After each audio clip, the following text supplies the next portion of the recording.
ವಾರಕ್ಕೆ ಒಮ್ಮೆ ಹರಳೆಣ್ಣೆ ಸ್ನಾನ ಮಾಡೋದರಿಂದ ದೇಹಕ್ಕೆ ಹಲವು ಆರೋಗ್ಯ ಲಾಭಗಳಿವೆ. ಆಯುರ್ವೇದದಲ್ಲಿ ಇದನ್ನು ವಿಶೇಷವಾಗಿ ವಾತ ಶಮನಕ್ಕೆ ಉಪಯುಕ್ತವೆಂದು ಹೇಳಲಾಗಿದೆ. ಹರಳೆಣ್ಣೆ ಗುಣಗಳು: ತುಂಬಾ ಭಾರ, ಉಷ್ಣ ಮತ್ತು ಸ್ನಿಗ್ಧವಾಗಿರುತ್ತವೆ. ಈ ಗುಣಗಳ ಕಾರಣದಿಂದ ದೇಹದ ಒಣತನ ಕಡಿಮೆಯಾಗುತ್ತದೆ ಮತ್ತು ನರಗಳಿಗೆ ಶಕ್ತಿ ಸಿಗುತ್ತದೆ. ವಾರಕ್ಕೆ ಒಮ್ಮೆ ತಲೆ ಮತ್ತು ದೇಹಕ್ಕೆ ಹರಳೆಣ್ಣೆ ಹಚ್ಚಿ ಸ್ನಾನ ಮಾಡಿದರೆ ದೇಹದಲ್ಲಿ ಜಮಾಯಿಸಿರುವ ವಾತದ ಅಶಾಂತಿ ನಿಧಾನವಾಗಿ ಕಡಿಮೆಯಾಗಲು ಸಹಾಯವಾಗುತ್ತದೆ. ಮೊದಲು ನರಗಳು ಮತ್ತು ಸಂಧಿಗಳ ಮೇಲೆ ಆಗುವ ಪರಿಣಾಮ ನೋಡಿದರೆ ಹರಳೆಣ್ಣೆ ಸ್ನಾನದಿಂದ ಮೊಣಕಾಲು ನೋವು, ಕಮರ ನೋವು, ಕುತ್ತಿಗೆ ಬಿಗಿತ, ಕೈಕಾಲು ಗಟ್ಟಿತನ ಇವುಗಳಲ್ಲಿ ಸಡಿಲತೆ ಬರುತ್ತದೆ. ವಿಶೇಷವಾಗಿ ಬೆಳಿಗ್ಗೆ ಎದ್ದಾಗ ದೇಹ ಗಟ್ಟಿಯಾಗಿರೋವರಿಗೆ ಇದು ತುಂಬಾ ಉಪಯುಕ್ತ. ಚರ್ಮದ ಆರೋಗ್ಯದ ದೃಷ್ಟಿಯಿಂದ ಈ ಎಣ್ಣೆ ಆಳವಾಗಿ ಬಿಗಿತ, ಕೈಕಾಲು ಗಟ್ಟಿತನ ಇವುಗಳಲ್ಲಿ ಸಡಿಲತೆ ಬರುತ್ತದೆ.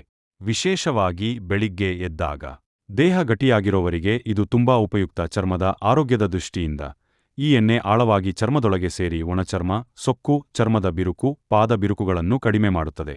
ಚರ್ಮ ಮೃದುವಾಗುತ್ತದೆ ಮತ್ತು ದೇಹದ ಉಷ್ಣ ಸಮತೋಲನ ಉತ್ತಮವಾಗುತ್ತದೆ. ನಿದ್ರೆ ಮತ್ತು ಮಾನಸಿಕ ಶಾಂತಿಗೆ ಕೂಡ ಇದು ಸಹಕಾರಿ. ವಾತ ಹೆಚ್ಚಾದವರಿಗೆ ನಿದ್ರೆ ಸರಿಯಾಗಿ ಬರದೇ ಇರಬಹುದು. ಹರಳೆಣ್ಣೆ ತಲೆಸ್ನಾನದಿಂದ ಮನಸ್ಸು ಶಾಂತವಾಗುತ್ತದೆ, ನಿದ್ರೆ ಗಾಢವಾಗುತ್ತದೆ. ಜೀರ್ಣಕ್ರಿಯೆಯ ಮೇಲೆ ಪರಿಣಾಮ ನೋಡಿದರೆ ದೇಹಕ್ಕೆ ಹೊರಗಿನಿಂದ ಸ್ನೇಹನ ಸಿಕ್ಕಾಗ ಒಳಗಿನ ಒಣತನ ಕಡಿಮೆಯಾಗುತ್ತದೆ. ಇದರಿಂದ ಗ್ಯಾಸು, ಹೊಟ್ಟೆ ಒಣತನದ ಲಕ್ಷಣಗಳು ಇಳಿಯುತ್ತವೆ. ಇದು ಹೊರಗೆ ಹಚ್ಚುವ ಬಗ್ಗೆ, ಕುಡಿಯುವ ಬಗ್ಗೆ ಅಲ್ಲ.